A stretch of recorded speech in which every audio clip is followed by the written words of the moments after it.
കഫം ചെയ്യുന്ന വിഷയമാണ് ഇപ്പോൾ ചർച്ച ചെയ്തുകൊണ്ടിരിക്കുന്നത്.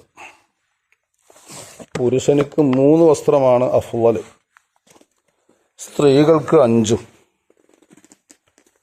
നബി സല്ലല്ലാഹു അലൈഹി വസല്ലമ തങ്ങളെ കഫൻ ചെയ്ത രൂപം ആയിഷ ബീവി റളിയല്ലാഹു അൻഹ പറയുന്നു.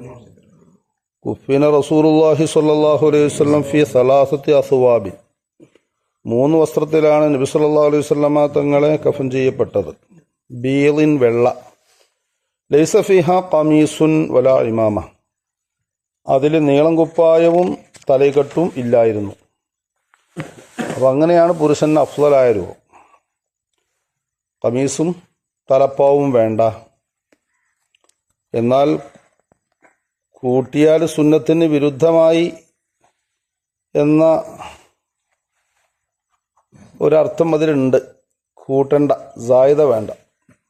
ബഹുമാനപ്പെട്ട സ്വഹാബാക്കളിൽ പലരും അങ്ങനെയാണ് ചെയ്തിരുന്നത്. ഇത്തിബാഅൻ നബി സല്ലല്ലാഹു അലൈഹി വസല്ലം, നബി സല്ലല്ലാഹു അലൈഹി വസല്ലമ തങ്ങളോടുള്ള മുതാബഅത്ത്, പിന്തുടർച്ച.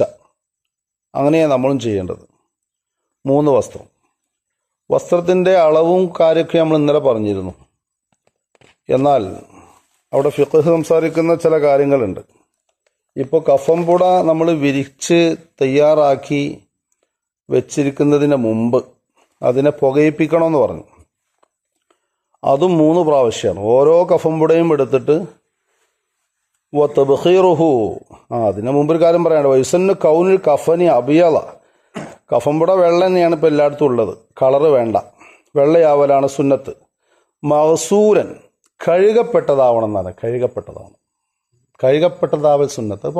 അപ്പോൾ ആരും ചെയ്യാറുണ്ടാവില്ല അല്ലേ? ഒക്കെ പുതിയതായിട്ട് കൊണ്ടല്ലേക്കാറല്ലേ? നമുക്ക് മാറ്റി പിടിച്ചാലോ ഇൻഷാ അല്ലാഹ്. അപ്പോൾ എന്നാൽ ഒരു കാര്യം ചെയ്യാം, ടെക്സ്റ്റൈൽസിൽ നിന്ന് അങ്ങനെയാണ് കൊടുന്നാണ്ട് പൊതിയാൻ നിൽക്കണ്ട, നേരത്തെ തയ്യാറായിക്കോളി. അത് കഴുകി ഉഷാറായിട്ട് ഉണക്കിയിട്ട് നല്ല മട്ടൻ പോലുള്ള കഫം പുട തയ്യാറാക്കി വെക്കുക. കുഴപ്പമില്ല, സുന്നത്താണ്. ഇതിങ്ങനെ ഓരോ ക്ലാസ് കേൾക്കുക, ആ സുന്നത്തുകൾ ജീവിതത്തിൻ്റെ ഭാഗമാക്കി മാറ്റുക. എന്ത് അന്തസ്സാ! മറ്റേത് ഇങ്ങനെ ക്ലാസ് ഇങ്ങനെ കേൾക്കുക, ഇതിവിടെ കേൾക്കുക, ഇതിവിടെ പോവുക, അത് ജീവിതത്തിൽ പകർത്താതിരിക്കുക. വലിയ മാറ്റങ്ങൾ ഉണ്ടാവില്ല എന്നാ. ജീവിതത്തിൽ ചെറിയ ചെറിയ മാറ്റങ്ങൾ ഉണ്ടാവണം. അപ്പോൾ മഹസൂലായിരിക്കണം. കഫം പുട സുന്നത്താണ്, കഴുകപ്പെട്ടതായിരിക്കുക എന്നുള്ളത്. നളീഫൻ, വൃത്തിയുള്ളതായിരിക്കണം. സാബിഗൻ, ആകെ മൂടാൻ പറ്റുന്ന വിധത്തിൽ എല്ലായിടത്തും എത്താൻ പറ്റുന്ന രൂപത്തിലുള്ള വലിയ തുണിയായിരിക്കണം. അപ്പോൾ ശരീരത്തിൻ്റെ വണ്ണം വലിപ്പം നോക്കിയിട്ട് വേണം മുറിച്ചുകൊണ്ടിരാൻ. തികയാത്ത എത്ര ഉണ്ട് അല്ലാ. ചില മയ്യത്തുകളൊക്കെ കഫൻ ചെയ്യാൻ നിൽക്കുമ്പോൾ അവിടെ കൂട്ടിയാൽ കൂടൂല. കാരണം കഫൻ പുട തികയണില്ല, വലിപ്പം കുറവാണ്. മുറിച്ചു കൊടുത്ത അളവ് ഇനിയിപ്പോൾ അവിടെ അപ്പച്ചിട്ട് ഓടാൻ പറ്റുമോ? ഇല്ല. അപ്പോൾ ഇതൊക്കെ സുന്നത്തായ കർമ്മങ്ങളാണ്. ഒയുറ ഓലി, വലിയ വിലപിടിപ്പുള്ളതൊന്നും വേണ്ട. മണ്ണുക്ക് പോകാനുള്ള സാധനമല്ലേ. ജീവിതം കഴിഞ്ഞല്ലോ, ഇനി പരലോക ജീവിതം യഥാർത്ഥ ജീവിതമാണ്. അവിടത്തേക്ക് ഇപ്പം അതല്ല കൊണ്ടുപോകേണ്ടത്. അവിടത്തേക്ക് സൽക്കർമ്മങ്ങളാണ് നമ്മളെ ആവശ്യം.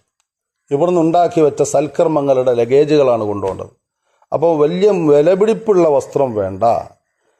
വത്ബഖീറുഹു ബിൽ ഊദ്, അത് നല്ല സുഗന്ധം കൊണ്ട് ഊത് കൊണ്ട് പുകയിപ്പിക്കണം. സലാസൻ 3 പ്രാവശ്യം. അപ്പോൾ ഒരു കഫംപുട എടുത്തു, അതാ ചട്ടിയിലിട്ട കുന്തിരിക്കോ ഊതോ എന്താവട്ടെ, ആ പുകയിലിട്ടിട്ട് ഒന്നിങ്ങനെ പുകയിപ്പിക്കുക. എടുത്തു അയച്ചു. രണ്ടാമത്തെ കഫംപുട എടുത്തു, ആ പുകയിലിട്ട് പുകയിപ്പിച്ചു. മൂന്നാമത്തെ കഫംപുട എടുത്തു. ആണാണെങ്കിൽ, പെണ്ണാണെങ്കിൽ 2 ആകെ മൂടണ 2 പെണ്ണിനുള്ളൂ. അത് 3 പുകയിപ്പിച്ചു. പെണ്ണിൻ്റെ ആണെങ്കിൽ 2 പുകയിപ്പിച്ചു, അവിടെ വെച്ചു. ഇനി എന്താ, ഇപ്പം അങ്ങനെ വിരിച്ചു വെച്ചിക്കാണ്. അതിൻ്റെ അടിയിൽ കയറ് വെക്കണം കേട്ടോ. കെട്ടാനുള്ള ശീല ആ തലഭാഗത്തൊന്ന്, അരഭാഗത്തൊന്ന്, കാൽഭാഗത്തൊന്ന് കയറ് വെച്ച് വിരിച്ച് അതിൻ്റെ മീതെ അതിൻ്റെ പുറത്ത് ചന്തിൻ്റെ ഭാഗത്ത് കെട്ടാൻ വലിയ ചന്തിയുള്ളവരൊക്കെ ഉണ്ടാവും. അപ്പോൾ അതിങ്ങനെ മയ്യത്ത് കൊണ്ടുപോകുമ്പോൾ അങ്ങോട്ടും ഇങ്ങോട്ടും മറിയാതിരിക്കാൻ വേണ്ടി അവിടെ ഒരു കെട്ടിട്ടിക്കോട്ടെ. അപ്പോൾ അതിനൊരു ശീല കഷ്ണം അവിടെ ഉണ്ടായിക്കോട്ടെ. അപ്പോൾ കുറച്ച് വീതിയുള്ള ശീല കഷ്ണം ആ ചന്തിയുടെ ഭാഗത്തായിട്ട് അവിടെയും വെച്ചു. അപ്പോൾ കയറുണ്ട് നമ്മളെ മുമ്പിൽ, 3 കയറുണ്ട്. അതുപോലെ കുറച്ച് വീതിയുള്ള സാധനം ചന്തിൻ്റെ അവിടെ കെട്ടാൻ വേണ്ടിയിട്ട് അതും വിരിച്ചു. പിന്നെ സ്ത്രീകളാണെങ്കിൽ അവരുടെ സ്ഥലം മാറ്, അപ്പോൾ ഇങ്ങനെ മറിയുന്ന രൂപത്തിലുള്ളതൊക്കെ വയസ്സായ ഉമ്മാർക്കൊക്കെ ഉണ്ടാവും. അപ്പോൾ അതൊക്കെ മറിയാതിരിക്കാൻ വേണ്ടി അവിടെയും ഒരു കെട്ട് കെട്ടണം. അപ്പോൾ എന്തായി, ശീലകഷ്ണങ്ങളുടെ എണ്ണം നമ്മളെ മുമ്പിൽ വേണം. മേലെ നമ്മൾ കഫംപുട വിരിച്ചു വെച്ചു. ഇനി മയ്യത്തിനെ അതിൽ കൊണ്ടുവന്ന് കിടത്തണം. കിടത്തുന്നതിന് മുമ്പ് വദറുൽ ഹനൂത്ത്, വിതറാനുള്ളതൊക്കെ വിതരണം. സുഗന്ധദ്രവ്യങ്ങളൊക്കെ കാഫൂർ ഒക്കെ അതിൻ്റെ മേലെ വിതരണം. ഓരോന്നിൻ്റെ മേലെയും വിതറി.